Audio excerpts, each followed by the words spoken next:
제가 이제 여러 날 동안 이 계엄령에 대해서 많은 생각을 했습니다. 자, 따라하세요. 계엄령은 하나님의 크리스마스 선물이다. 할렐루야. 자, 곰곰이 생각이 왔어요. 왜 이 시점에서 윤 대통령이 자기의 안위를 생각하지 않고 왜 자기 몸을 던져서 이 비난을 받고 탄핵까지 당하면서 꼭 계엄령을 선포해야 되는가? 여러분 많이 고민하셨죠? 네, 많이 고민하셨을 거예요. 정답을 얻고 갈 수 있는 여러분들 시간이 될 수 있길 바랍니다. 자, 하나님은 그 자체가 뭐예요? 사랑입니다. 사랑해요. 어떻게 하든지 여러분들을 살리려고 해요. 어떻게 하든지 여러분들을 천국으로 데려가고 싶어 합니다. 할렐루야. 이게 하나님의 뜻이에요. 여러분들이 막 버티고 말을 듣지 않고 막 죄악에 빠져도 하나님은 자기 백성을 끝까지 책임집니다. 왜? 하나님 자체가 사랑이에요. 진리예요. 변하지 않는 분이십니다. 그렇기 때문에 이 사랑 때문에 그것을 실천하기 위해서 실제적으로 한 행동이 대한민국의 무엇이냐? 바로 계엄령이라는 겁니다. 그래서 오늘 설교 제목은 하나님이 대한민국에 주는 뭐예요? 크리스마스 선물. 따라하세요. 크리스마스 선물. 할렐루야. 이 선물을 여러분들 다 받을 수 있기를 바랍니다. 교회에서 주는 이 선물 받아가야 그때 잠깐 기쁘지만은 여러분들이 정말로 받아야 될 것은 하나님이 주시는 이 계엄령에 대한 크리스마스 선물을 받아야 될 줄로 믿습니다. 아멘. 선물을 주려고 하는 하나님의 마음을 여러분들이 잘 헤아려 가지고 받을 준비하세요. 제가 말씀해 드리겠습니다. 왜 이 종북 세력이 커진 이유가 있잖아요, 여러분들. 옛날에는 약해가지고 그 세력을 계속해서 키워나갔습니다. 이제 또 결정적인 계기가 뭐냐면은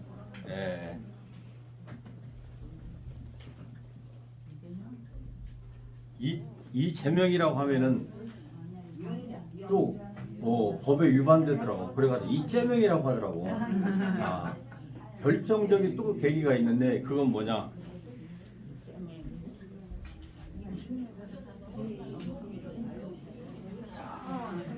그렇죠. 성남시장이 되어가지고, 시장이 되어가지고 거기서부터 이 권력을 잡게 되는 겁니다. 근데 이 성남시장 그럼 어떻게 이재명이가 그 권력을 잡았어요? 지금까지 준비됐던 한마디로 얘기해서 정부 조폭 가족에게도 조폭이 있어요. 조카가 누군가 조폭이 있어가지고 그 세력을 계속 키워가지고 성남시장 돼가지고 그때 이제 제대로 잡는 거예요. 대장동, 백현동 그런 불법으로 해가지고 완전히 제가 아는 상식으로는 이재명이 지금 돈을 어마어마하게 갖고 있습니다, 여러분들. 지금 이렇게 군중을 동원하고 언론 노조를 다 동원해가지고 자기 편을 들게 하는 이유는 돈이에요, 돈. 세상은 다 뭘로 돌아간다고 그랬어요? 그래요, 돈으로 돌아갑니다. 돈으로 돌아가요, 세상은. 그래, 이 돈만 있으면은 권력을 얼마든지 자기가 줄 수가 있어요. 근데 중요한 건 뭐냐? 권력을 쥐어가지고 자기가 아름답게 국민을 사랑하면서 정치를 하면 얼마나 좋겠어요. 근데 이게 아니라는 거죠. 이 발상의 모든 것들은 어디서 나와요?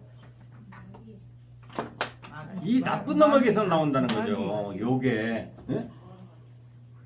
우리가 해방후에 이승만, 김일성의 그 두 계보가 계속해서 내려왔는데 지금 여기 누구를 타고 내려왔어요? 그래요. 우리 대통령들 뭐 누구를 통해서 지금 이재명까지 온 거예요, 여러분들.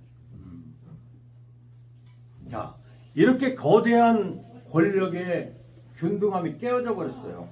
정부 여당이 높아야 되잖아요. 집안에서도 아버지가 어때요? 권위가 있어야 되지. 응? 아버지가 좀 병신 같다고 해가지고 자식이 막 지맘대로 해버리면 가정이 뭐가 되겠습니까? 풍지 박살나지. 거기다 대고 엄마도 물러가지고서나 그냥 자식이 큰 소리 치면 찍소리 못하고 이러면 안 된단 말이야. 응? 아버지가 좀 물러더라도 엄마가 나서가지고 어때요? 어디 부모한테 막 이렇게 가정교육을 시켜야 된단 말이에요. 그래가지고 가정의 권위를 부모로 딱 이렇게 세워놔야 된단 말이에요. 근데 이게 깨지면 어때요? 자식이 이제 지 마음대로 하는 거예요.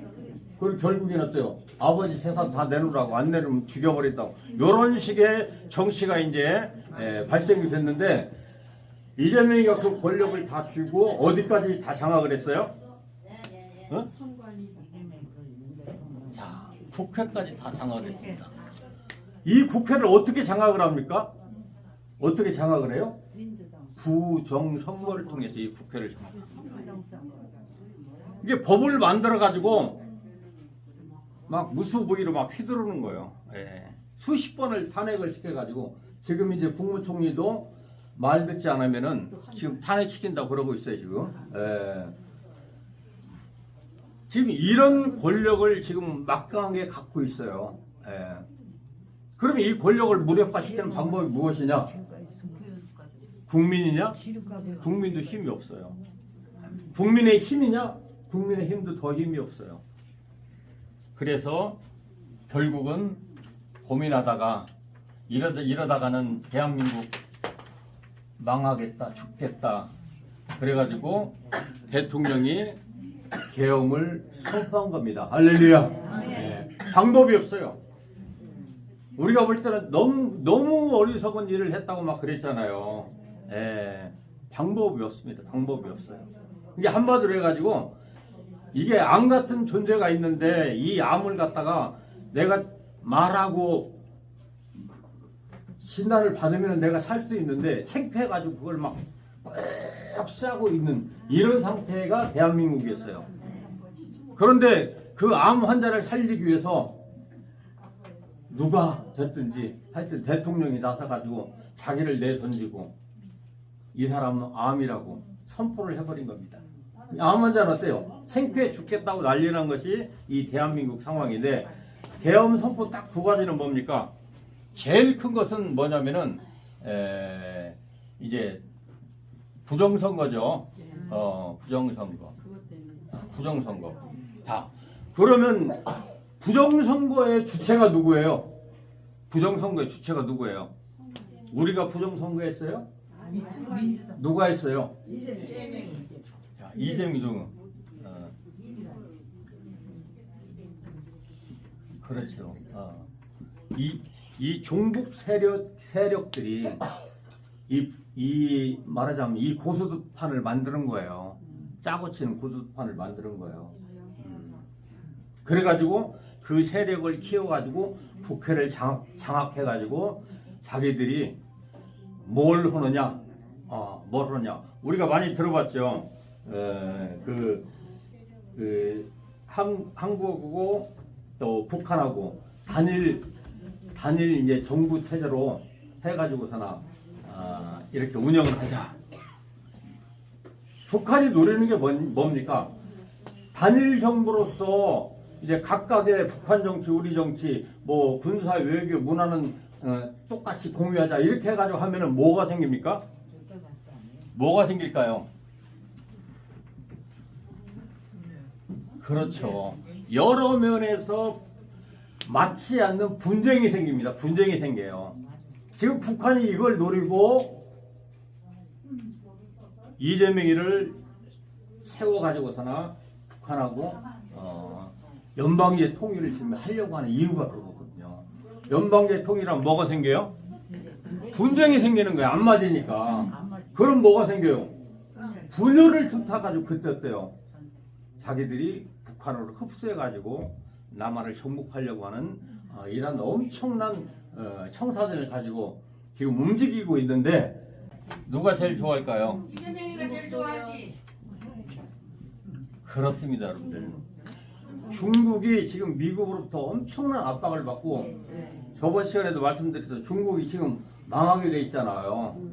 근데 북한하고 우리하고 어떻게 하든지 싸움을 시켜가지고 중국이 이 북한을 접수를 하려고 해요. 예전부터 그런 꿈이 있었어요. 예. 그래가지고 세계 강대국을 지금 중국이 꿈꾸고 있는데 그게 자꾸 틀어지는 거예요. 그래서 그걸 실행하기 위해서 뭘 한 거예요? 중국 세력, 중국인들을 투입해가지고 이 사람들이 이 공작을 벌이고 있어요. 얼마 전에도 윤석열 대통령 탄핵에 나왔던 사람들을 이렇게 누가 봤는데 전부 다 중국인 여자들이 알바로 많이 나왔다는 얘기가 있어요. 네.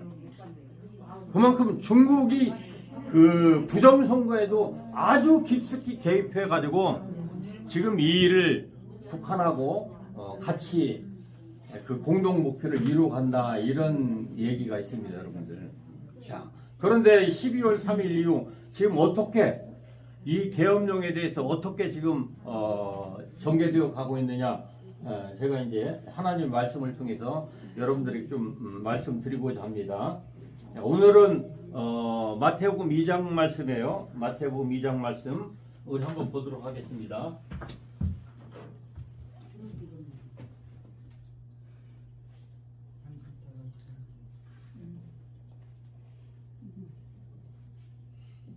자, 마태복음 2장 말씀 크게 보일 수 있도록 한번 읽어봅니다. 시작. 헤롯 왕 때 예수께서 유대 베들레헴에 나심에 동방으로부터 박사들이 예루살렘에 이르러 말하되 유대인으로 왕으로 나신 이가 어디 계시냐? 우리가 동방에서 그의 별을 보고 그에게 경배하러 왔노라 하니 헤롯 왕과 온 예루살렘이 듣고 소동한지라. 자, 여기까지만 하겠습니다. 자, 다시 한번 말씀을 여러분들이 한번 쭉 보면은 1절 말씀에 헤롯 왕이 나옵니다. 헤롯 왕. 왜 성경에서 예수님의 탄생에 대해서 헤롯 왕이 나왔을까? 헤롯 왕에 대해서 여러분들에게 잠깐 설명을 드리도록 하겠습니다.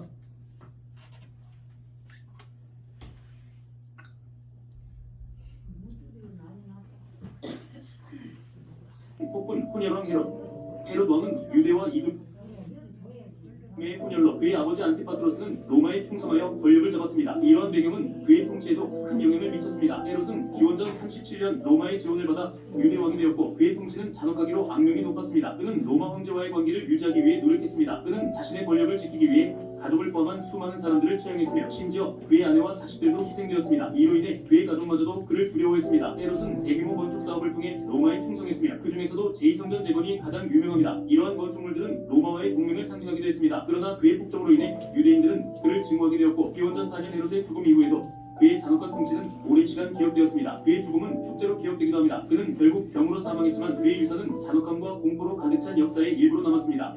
그의 통치는 오늘날에도 연구되고 있습니다. 로마에 충실했던 잔혹한 폭군 혼혈왕 헤롯 왕은 자, 이 왕이 오리지널 유대인이 아니고 혼혈이었습니다. 혼혈. 그래서 이 왕에게는 항상 유대인으로부터 언제 배척될지 모른다 라는 큰 위기감이 이 헤롯 왕에게 있었고요. 그래가지고 이 사람이 자기 정치에 조금이라도 위배가 되는 사람들은 심지어 누구까지도요? 가족까지도 다 죽여버린 사람이 이 헤롯 왕이라는 사실. 그게 시대적으로 얼마나 예수님이 그 당시에 태어났을 때 위험한 시기였던 건가. 진짜 죽는 것이 마땅한 그 시점에서 예수님이 태어났다는 그 이야기를 여러분들에게 들려드리고 싶어요. 자, 한 번 더 보겠습니다. 다른 기사예요. 이집트에서는 안토니우스와 클레오파트라가 로마에 대항해 싸우고 있었고 로마 제국의 세력은 이집트뿐만 아니라 지중해 전체로 뻗어가고 있었습니다. 주변 국가들은 대부분 로마 식민지가 되었고 그 식민지 중에 하나가 바로 유대 왕국입니다. 유대 왕은 헤로스로 그는 왕자를 빼앗길까봐 겁이 나서 아주 많은 사람들을 죽였는데 심지어 가족들도 믿지 않아 아내와 아들마저도 죽여버렸습니다. 전해오는 이야기에 따르면 어느 날 동방박사 3명이 헤롯 왕을 찾아왔다고 합니다. 동방박사들은 유대의 새로운 왕이 베들레헴에서 태어난다는 예언을 듣고 새 왕을 보러 왔다고 말했습니다. 헤롯은 자기를 몰아내고 새 왕이 될 것이라는 예언 속의 아이를 없애려고 했습니다. 하지만 마리아와 요셉은 아기 예수를 데리고 이집트로 도망쳐서 화를 피하게 됩니다. 그래서 예수님은 가나안이 아니라 이집트에서 자라게 되었고 헤롯이 죽은 뒤에야 유대로 돌아오게 됩니다. 사랑에 대하여 철저한 자기 희생을 가르치신 예수는 이후 서양의 역사를 바꿔놓게 되는데 오늘날까지도 그리스도교는 문화적으로나 역사적으로 세계에 크나큰 영향을 미치고 있습니다. 자, 여러분들 보세요. 이제 예수님의 그 당시에 와서 기독교가 탄압을 받고 그 위에도 박해를 인해서 엄청난 사람들이 죽습니다. 네로 박해가 있었죠. 자, 오늘날도 마찬가지입니다. 이 계엄령이라는 것을 통해 가지고 엄청난 그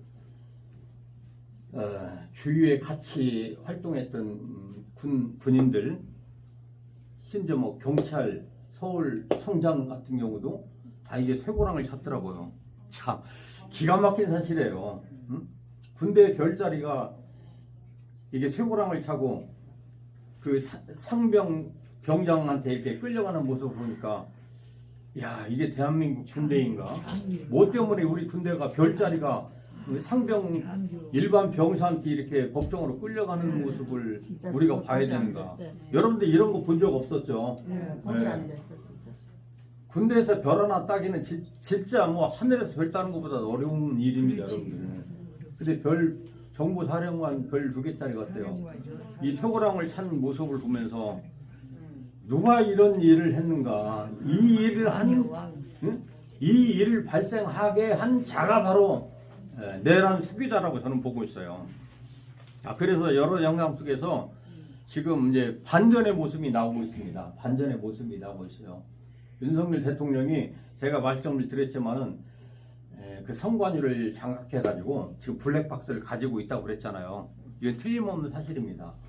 황교안 전 국무총리께서도 이 부정선거에 대해서 수년간을 거기에 집중 투자를 해가지고 연구를 하고 조사를 했습니다. 우리가 보기에도 자유통일당이 한 표도 안 나왔다는 이건 100% 부정선거예요. 그냥 표면적으로 아주 간단한 거 한 예를 봐도. 근데 수많은 증거들이 있음에도 불구하고 선관위에서는 얼마 전에 또 MBC, SBS 뭐 그런 데 나와가지고 전혀 이상이 없다 그럽니다. 계속. 그러면서도 어때요? 진짜 깔 것은 안 까는 거예요. 진짜 속은 안 보여주는 거예요. 아무 이상이 없다. 그래가지고 뭐라고 말했습니까? 부정선거라는 자들 말 꺼내면 이제 탄핵시키겠다 이러고 있어요, 여러분들. 그 영상을 여러분들이 좀 보여드리고자 합니다.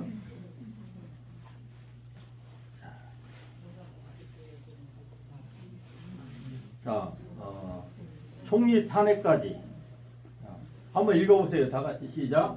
24일까지 안 하면 총리 탄핵, 내비친 민주당 살벌 경고. 그러니까 국회라는 이 다수당의 권력을 사용해가지고 마구 죽이는 거예요. 마구 죽이는 거예요. 누가 그랬어요? 지금 성경에서 헤롯이 자기 아내 가족까지도 죽이는 것처럼 다 죽여버립니다. 나라를 다스리는 사람들 다 가둬놓고 군인들 다 가둬놓고 지금하려고. 아니 한마디로 얘기해서 국민들 연맥이는 일 아니에요? 어? 못 살게. 그나마도 우리가 힘이 없어가지고 이러고 있는데 진짜 우리를 위해서 수고하고 헌신한 사람들 다 잘라버리고 묶어가지고 다 집어넣으면 이 나라를 누가 지킵니까? 그게 얘들이 지금 하는 일이 그런 거예요. 응? 종북 세력들이 하는 이유가 이 중국에서 흘러나온 이 공산주의적인 사상을 가지고 지금 모든 신문, 방송 다 장악했어요. 노조를 결성해가지고 이 사람들이 계속 지금 작업을 해온 결과 권력을 지금 쥔 거예요. 그러니까 도저히 어떻게 할 방법이 없어. 뭐 어디 광고에도 나오더라고요. 천우식품인가? 그 건강식품 좋기는 좋은데 뭐라고 말을 해야 될지 모르겠다고. 그러니까 윤석열 대통령도 얼마나 고심했겠어요. 여러분들 생각해 보세요. 응? 대통령으로서 국민들에게 끼치는 그 영향을 생각할 때 얼마나 가슴 아팠겠어요. 그럼에도 불구하고 자기를 던졌습니다. 자, 하나님은 사랑하십니다. 도저히 이 악을 볼 수 없어요. 이 악을 볼 수 없어가지고 결국은 하나님이 세상을 이처럼 사랑하사 독생자 예수 그리스도를 이 땅에 주시고 믿는 자마다 멸망치 않기 위해서 자기의 사랑을 나타낸 사건이 이 크리스마스인 줄로 믿습니다. 할렐루야. 그래서 계엄령은 제가 단호하게 말할 수 있어요. 계엄령은 하나님이 한국에게 주시는 크리스마스 선물이다. 할렐루야. 이게 터지지 않으면은 영원히 우리는 어때요? 이 종북 세력이 목을 쥐고 종로로 시켜버립니다. 그 당시에도 로마 개총에 세 가지 부류가 있었습니다. 귀족, 평민, 그 다음에 노예 제도가 있었어요. 근데 노예가 몇 프로였었느냐? 30%나 됐습니다. 30%나. 그래가지고 큰 로마에 가보시는 분은 골로세움 경기장 있잖아요. 엄청난 경기장. 거기서 투사들이 칼싸움하면서 한 사람이 쓰러져 죽이면 국민들이 그렇습니다. 죽여라 그러면 왕이 그 얘기를 듣고 자기가 그 국민들의 동조를 해가지고 죽이라고 이렇게 신호를 내립니다. 그리고 한 사람이 거기에서 쓰러져 있는 사람 그냥 칼을 꽂아버려요.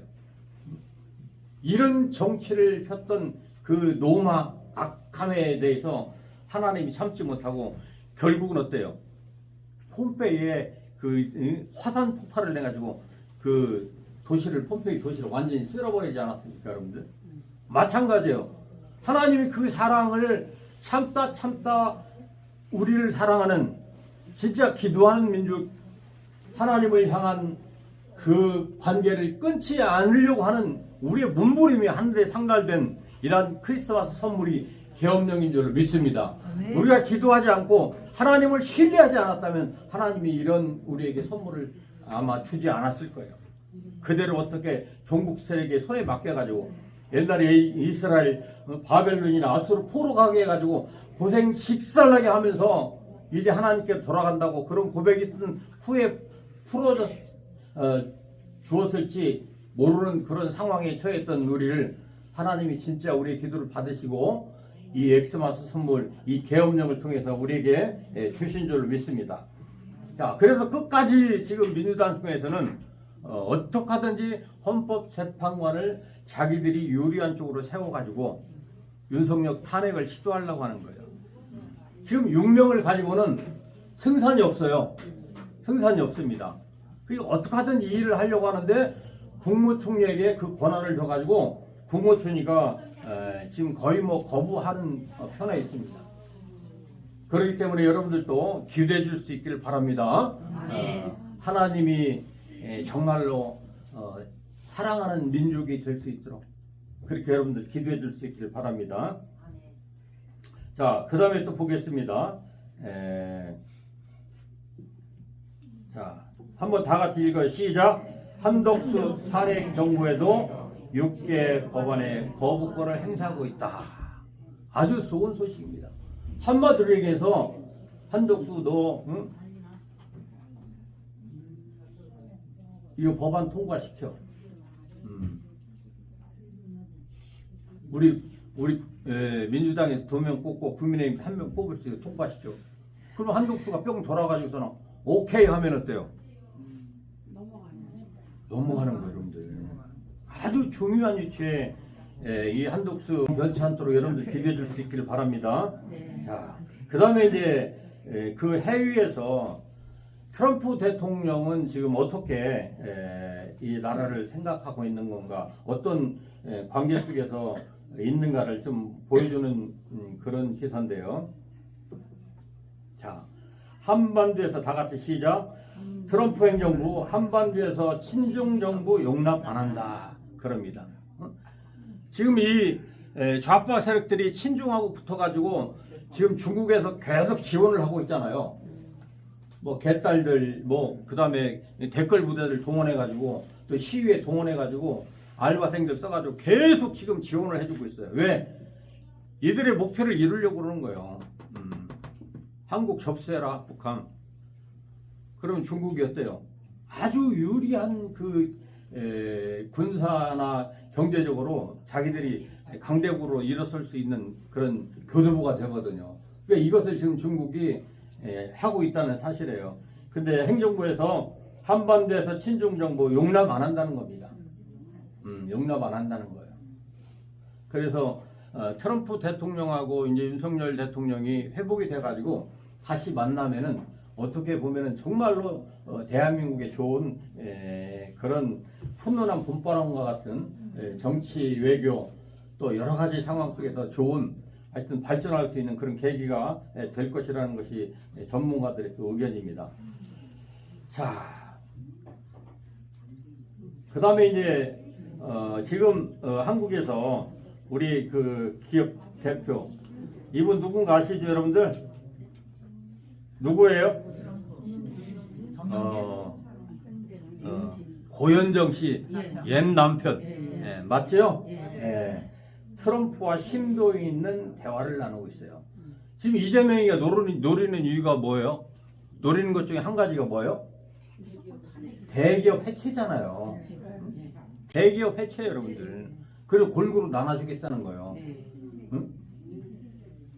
그냥 골고루 나눠주는 복지 쓴 나라 베네수엘라 같은 경우 봐봐요. 얼마나 잘 살았던 나라요. 골고루 다 나눠주다 다 망해버리는 거예요, 여러분들. 우리는 자유시장 경제가 살아야 될 줄로 믿습니다. 열심히 일한 사람들은 더 많이 벌고 게으르서 나자빠진 사람들은 못 벌고 하는 것이 우리 자유시장 경제의 원리 아닙니까? 당연한 거잖아요. 성경에서 게으르다는 뭐라고 했어요? 먹지도 말라고 그랬잖아. 그 게으름에서 엄청난 그 경고인데 그런 것들을 무시해가지고 다 잘 사는 게 알겠다고. 이번에도 뭐 몇 개월 전에 뭐 25만 원 살포하다가 지금 이 망하는 거예요, 망하는 거예요. 우리 돈 갖다가 쟤네들 정치의 선전 도구로 사용한다는 거 이거 용납할 수 없는 겁니다, 여러분들. 그래서 지금 FBI나 미국 행정부에서도 이 부정선거 이번에 아주 이 얘들하고 중국하고 연관된 이런 것들 뿌리를 뽑겠다고 그런 거예요. 뿌리 뽑아야 됩니다. 이 중국이 옛날부터 짜가를 많이 만들잖아요. 그러니까 개표기 이런 것들 다 그런 기술들이 그 중국으로부터 비롯되는 거예요. 뭐 사드 같은 그런 것들 저 뭐야 전염병 같은 그런 것들이요. 자, 그 다음에 이제 부정선거에 대해서 한번 여러분들에게 말씀을 드릴게요. 자, 선관위 발칵 뒤비졌다. 노조위원장 양심선. 그 선관위의 노조위원장이었던 한성천 씨가 양심선을 냈습니다. 도둑놈들 소굴이라고. 도둑놈들 소굴이라고. 그 현실적으로 드러나가지고 지금 선두 주자에서 지휘하고 있는 사람이 누구예요? 응? 그래요. 응? 숨어서 그 위에서 조종하는 게 누구예요? 여러분들 그냥 더 재밌게 읽어보세요. 크게 시작. 구석기. 구석기. 아시겠죠? 얘가 이제 직접적으로 이제 지령을 받아가지고 그러니까 우리식으로 표현한 거예요. 구석기라고 구석기. 다 이렇게 지령을 내려가지고 민노총, 뭐 MBC, SBS, JTB 다 얘네들이었대요. 언론 다 장악했습니다. 다 장악했어요. 분명한 것은 계엄령의 첫째 목표는 종북 세력인데 이게 다 한통속이라는 거예요. 부정선거 하면은 종북 세력 이렇게 따라다니는 거야. 한통속이야, 한통속. 자, 그래가지고 이런 분명한 증거들이 있습니다. 이분이 노조위원장이 있어요. 거기 선거관리위원회. 이렇게 뚜렷한 증거가 어디 있습니까, 여러분들?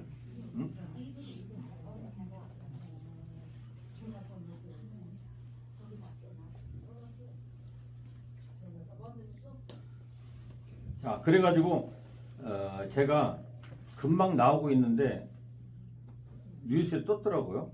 그 뭔가 이렇게 왔는데 과천 대로에 차량 통행이 금지됐대요.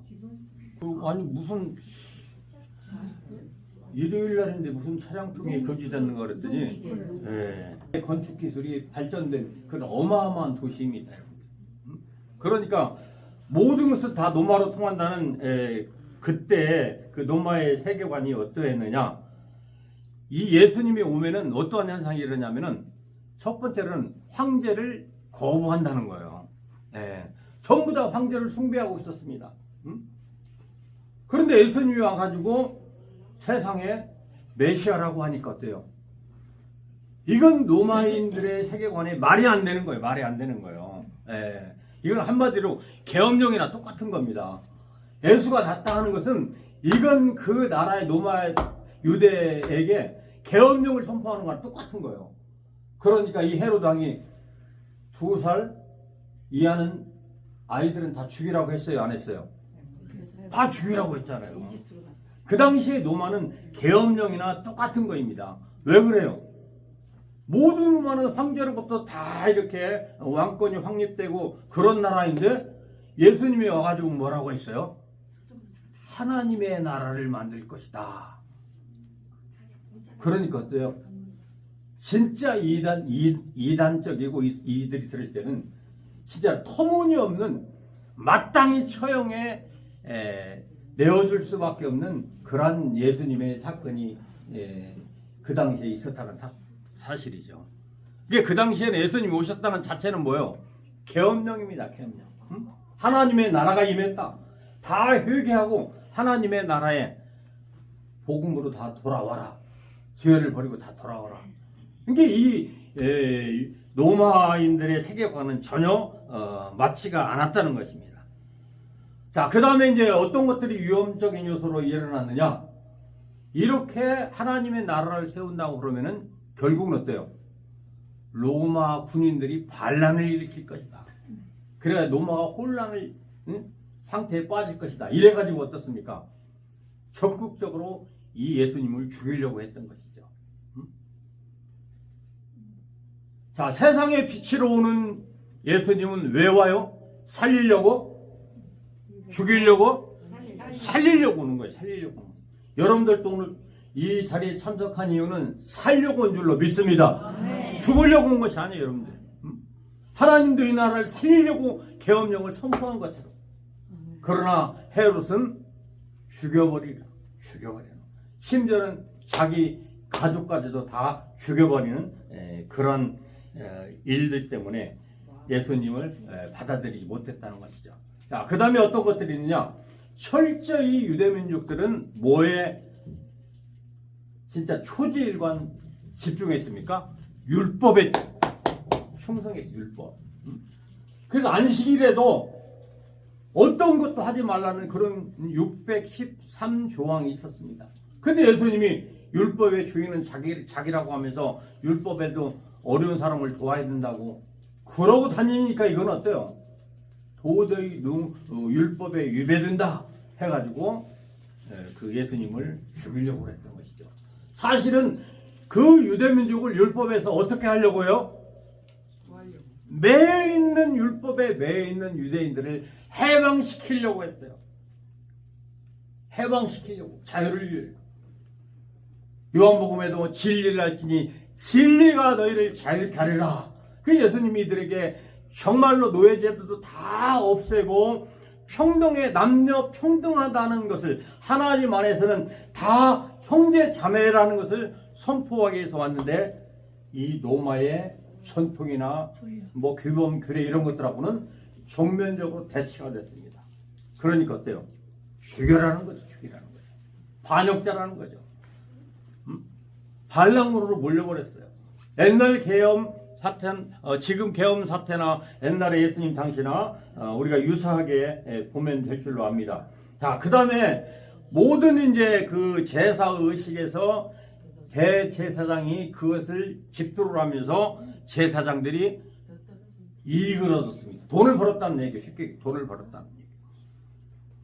근데 와가지고 이제 제사가 없어져 버립니다. 제사자 구약의 제사 자도가 없어져 버려요. 예수님 오신 후로. 왜? 예수님이 십자가에서 죽으심으로 우리가 양, 뭐 비둘기, 염소 뭐 드렸던 그 제사 제도가 없어지고 이게 예수님이 대신 죽어주는 걸로 끝나버리잖아요. 그러니까 이 유대 전통적으로 내는 이 제사 제도가 폐해지니까 대제사장들의 밥통이 끊겨지는 거예요. 그러니까 절대적으로 요놈은 죽여야 되겠다. 이렇게 판단을 해가지고 예수님이 이제 결국에는 죽게 되는 것입니다. 자, 오늘 2장 속에서도 그 당시에 이제 아우구스투스 황제가 호적 등록을 이제 3회에 걸쳐서 실시를 했습니다. 실시한 이유는 뭐냐? 이제 주민들을 통제하고 자기 권력을 공고히 하고 그 다음에 세금을 징수하기 위해서 이제 호적을 예루살렘에 가서 등록을 하라고 했는데 예수님도 이제 거기 가서 마리아하고 요셉하고 가서 호적을 등록하려고 하는데 잘 때가 있었어요? 없었어요? 없었습니다. 없었어요. 그래가지고 그 마법관에 들어가서 거기서 이제 출산을 하게 되는 것이죠. 자, 지금도 그렇습니다. 이자들이 원하는 것이 뭐예요? 주한미군 철수. 완전한 동맹이 누구예요, 우리? 미국 아니에요. 영적으로 완전한 여러분들의 동맹이 누구예요? 예수님 아니에요? 믿습니까? 믿습니까? 그래요. 마귀가 가장 원하는 것은 뭡니까? 예수님과 여러분들의 관계를 끊는 겁니다. 이들이 가장 좋아하는 것이 뭐예요? 미군과의 관계를 끊는 거예요. 하나님은 그럽니다. 우리와의 사랑은 천사들도 권세자들도 정사들도 하나님의 사랑에서 끊을 수 없으리라. 할렐루야. 이러한 언약 관계 속에 있는 우리를 마귀는 배가 뒤틀려가지고 지금도 참지를 못하고 이걸 끊으려고 목숨을 다해서 온갖 권무술수로 지금도 대한민국에 침투해가지고 하나님의 이렇게 아름답게 세워주신 이 나라를 깨버리려고 하는 시도를 지금 계속하고 있는 줄로 믿습니다. 할렐루야. 이해가 되십니까? 믿어지십니까? 네. 그 다음에는 뭐요? 연방제 통일이죠. 네. 두 국가가 있지만은 여러 분야에서 하나가 돼가지고 하자. 근데 이게 하나가 될 수 없어요. 제가 얘기했잖아요. 뭐가 다르다고요? 종자가 다른 거야. 종자가 다른 거야. 응? 남자가 될 수 있어요? 없어요. 여자가 될 수 있어요? 없어요. 남자 종자야. 여성 성을 가지고 있어요. 응? 그게 이게 문제가 되는 거죠. 바꾸면은. 응? 마찬가지로 얘는 종자 자체가 분열해요. 어떻게 하든지 분열을 일으켜가지고 깨려고 하는 그 시도를 하고 있는 겁니다. 여기에 속아 넘어지 말기를 바랍니다. 할렐루야. 어떠한 여론이 막 우리를 분열하려고 지금 별 수단과 방법을 다 쓰고 있어요. 처음에 12월 3일 이후에는 어떻습니까? 거의 100%라도 과언이 아닐 정도로 모든 언론에서는 어때요? 윤석열 탄핵을 주장했습니다. 지금은 이렇게 돌아보니까 어때요? 제가 볼 때는 지금 한 30% 정도 이제 회복이 된 것 같아요. 30% 정도 계속 회복대로 가고 있어요. 윤 대통령이 지금. 자, 지난 어제도 광화문에 얼마나 많이 모인 거 아시죠, 여러분들? 저도 갔다 왔어요. 갔다 오신 분 한번 손들어 보세요. 오늘도 갔다 오신 분들. 박수 한번 쳐드리세요. 할렐루야. 그래요. 사랑은 어때요? 행동하는 겁니다. 할렐루야. 네. 행동하는 거예요. 살아있는 믿음은 뭡니까? 믿는 것을 떠나서 행함입니다. 할렐루야. 네. 그래서 여러분들이 할 수 있으면은 나가서 같이 이 하나님 나라를 세우는데 일조할 수 있기를 부탁을 드리겠습니다. 네. 자, 연방제 통일이라는 그런 거예요. 그 분열을 유도하기 위해서 어떻게 하는지 고도의 수법을 지금 이들이 사용하고 있다는 거예요. 그게 어디까지 왔다고요? 국회 장악까지 왔다는 거죠. 탄핵으로 계속 이어지지 않습니까? 자, 그 다음에는 대기업 해체죠. 지금 대기업을 통해서 우리가 사실은 뭐 다 먹고 산다고 해도 과언이 아니잖아요. 응? 그러니까 이번에 그 정용진 회장이 트럼프를 만나면서는 큰 의미가 있어 이게. 가서 우리 대한민국 상황을 다 말하지 않겠습니까? 그렇잖아요. 그래서 우리 기대가 커요. 왜 그러냐면 이 트럼프 대통령도 하나님의 나라에 지금 하나님과 손을 잡고 정부를 세우려고 하는 계획들이 막 엄청나거든요.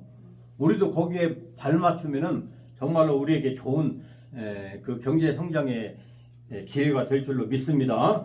아멘. 자, 이렇게 예수 제자들은 예수님에 대해서 메시아를 인정했는데도 불구하고 그 유대교에서는 결국은 어때요? 그 전통을 고집하니까 거기에서 이제 기독교가 이제 발생을 하게 되는 겁니다.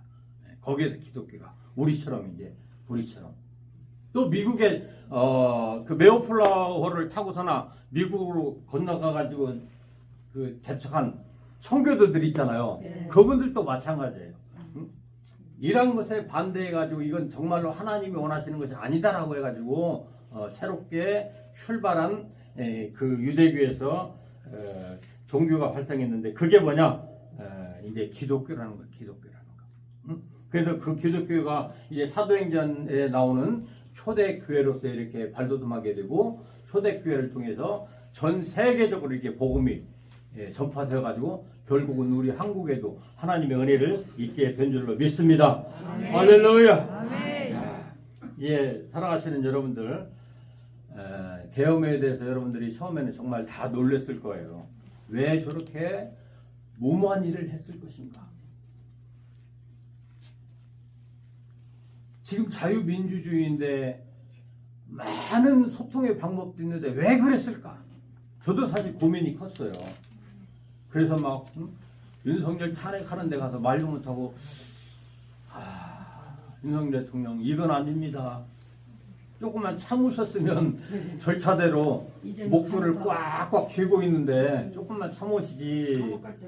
근데 여러분들 하나님이 대한민국에 주시는 크리스마스 선물인 줄로 믿습니다. 할렐루야.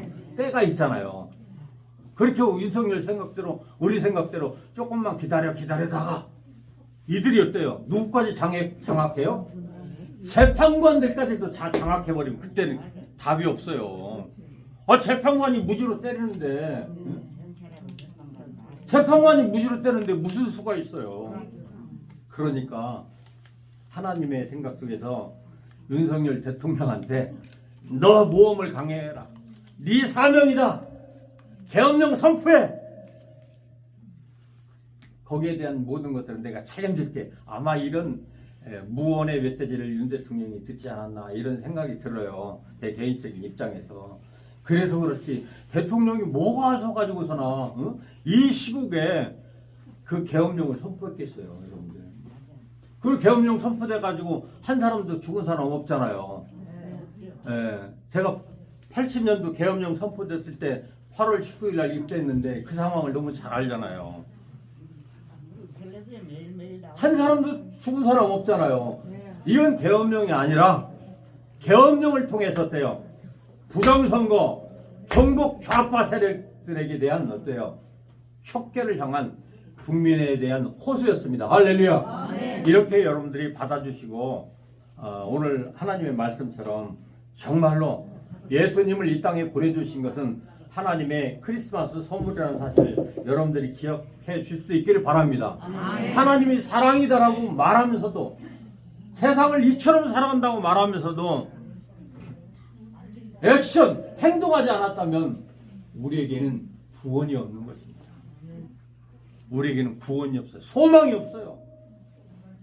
그러나 하나님이 그 사랑을 갖다가 액션, 행동으로 옮겼기 때문에 그 예수님이 모든 영광을 다 버리고 이 땅에 오셨기 때문에 우리가 그 구원함을 힘입은 줄로 믿습니다.